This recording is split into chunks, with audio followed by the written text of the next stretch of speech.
Hello, everyone. Ryan Kelly here.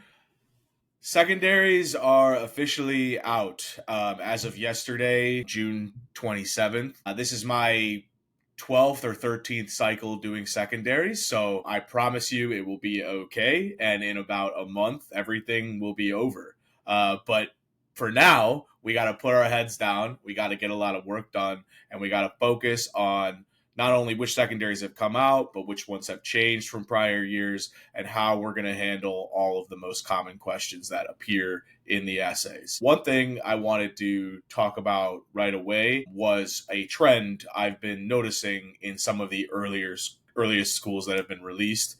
One trend is that it seems like diversity questions are changing a little bit. I think two good examples are for Kaiser Permanente and for Wake Forest.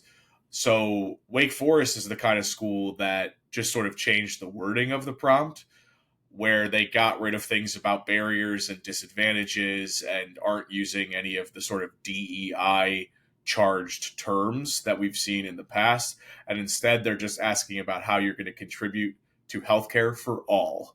So a more sort of, I don't know, euphemistic or widespreading, wide ranging way of discussing it. But then some schools like Kaiser have just gotten rid of the diversity essay pretty much entirely.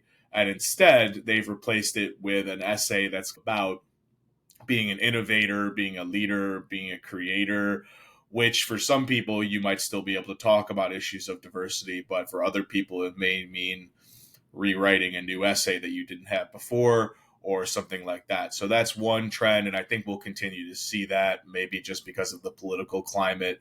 Either the wording of diversity essays will change or they'll disappear in some schools. But what's important to note is probably if you wrote a diversity essay, it'll probably still work even if the school has changed the prompt. So don't get thrown too much by the specific language of the prompts. And we'll definitely report on more trends we see, but that was probably the first one I noticed immediately.